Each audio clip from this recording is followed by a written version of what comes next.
Nangingitim na nga yung saging ni Kelvin. I mean, yung mga saging na binili niya, kaya naman oras na. Ika nga, the darker the better kasi mas matamis at mas flavorful yung ganyang saging. 4 to 6 bananas ang kailangan natin pero depende sa size. Basta masukat nyo 1 cup.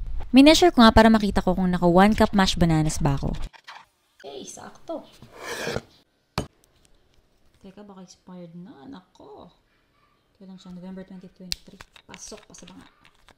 Gagamit ako ng evaporated milk. Pwede din kayong gumamit ng fresh milk. Ay, pwedeng tansyameter dito, pero na lang kung talagang bawat patak niyan ay kabisado mo.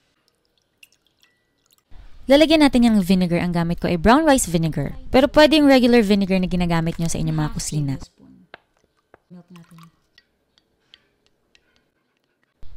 Haluin nyo lamang mabuti tapos mapapansin nyo parang nagbuo-buo siya para bang kultang gatas. Iyan yung ating buttermilk substitute na mas magpapalambot ng ating banana bread. Next, pagsasama-samahin ko lang yung aking mga dry ingredients, all-purpose flour. Isisift lang natin or sasalain para mas madali siyang ma-mix into other ingredients. Isama na rin natin sa pagsisift yung baking soda and baking powder. Alam nyo ba guys, ito sa patok na recipe ko sa YouTube. Ang daming nagme-message sa akin hanggang ngayon. Nagti-thank you, nagkikwento sila. Nasa dinami-dami daw nilang napanood at na-try nang gawin. Ito daw talaga yung naging patok sa customer nila. Yung iba nga mga first-timer sa pagbebenta nitong banana bread pero talaga namang naging patok daw na business nila. Hinalo ko na nga rin yung salt at cinnamon. Yung cinnamon, optional pero recommended. I'm using dark chocolate ni Barrels. Barrels, Buchanan. Siyempre, yung ating chocolate makaka-apekto yan sa tamis ng ating banana bread. Kaya hanggat maaari, dark chocolate yung ginagamit ko. Maglalagay ako ng nuts dahil sayang naman, meron pa ako dito.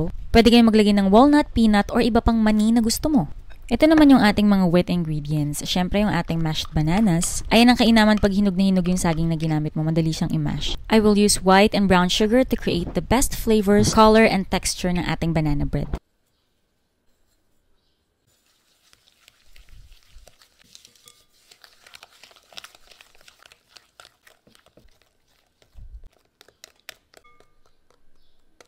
Pwede kayong gumamit ng butter pero ako, mas gusto kong gumamit ng vegetable oil. Pumili kayo ng vegetable oil na hindi nagsusolidify sa fridge. Like canola, sunflower, pwede ding olive oil. Ayun ang sekreto para kahit ilagay mo pa sa ref yung inyong banana bread, hindi siya titigas.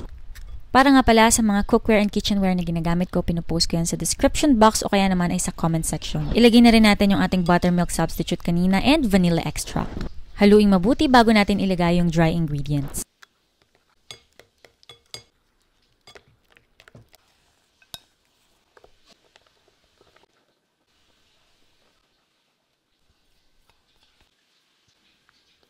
Sa paghahalo, gently cut and fold the mixture. Huwag nating i-overmix para hindi maging tough and dense yung ating banana bread. Siyempre, ang gusto nating banana bread ay yung moist, soft, and tender. For business giveaways and gifts, pwede kayong gumamit nitong aluminum foil pan. Usually, itong pinakamalit na size ang ginagamit ko. Size is 7 by 3.5 by 2.25 inch. Non-stick naman yung mga pan pero igigrease ko pa rin para sure na hindi siya didikit. At dahil gusto kong malaki yung kalalabasang banana bread kaya ginamit ko din itong aking loaf pan from Kitchen Pro. Usually this recipe yields 3 banana breads kapag yung 3.5 by 7 inch na loaf pan ang gamit nyo. Pero dahil napakalaki nitong aking loaf pan na gagamitin kaya 2 banana bread lang yung magagawa ko. Sa dami ng chocolate na nilagay ko kanina parang naging brown na yung color niya and nakakatakam naman talagang tingnan. Pero syempre, para mas masarap, maglalagay pa ako sa ibabaw. Nagpreheat na ako ng aking convection oven ng mga 5 to 10 minutes, 180 degrees Celsius. Mas mabilis palang mag-bake ng mga 15 to 25% sa convection oven compared to conventional oven. Pareho silang may top and bottom heating elements pero yung convection oven meron siyang fan. Usually, 25 to 35 minutes tapos na itong i-bake pero depende kapag nag-toothpick test ako and wala ng moist crumbs na sumasama dun sa aking toothpick. Meaning, ready na yung ating banana bread.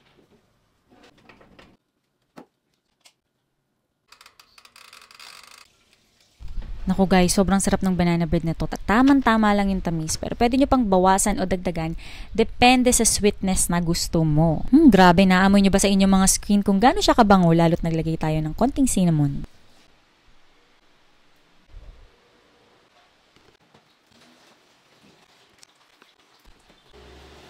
Napakaganda ng itsura niya and tingnan nyo naman, super moist and napakalambot. Nilagay ko nga siya sa ref pero kinabukasan malambot pa rin at napakasarap pa rin kainin. Kaya naman try this recipe and comment down below kamusta ang inyong experience dito sa ating super moist banana bread. Ayun lang guys, ako nga palang inyong kusinerang inhinyera, Jay Nagusin Silvestres. See you in my next vlog!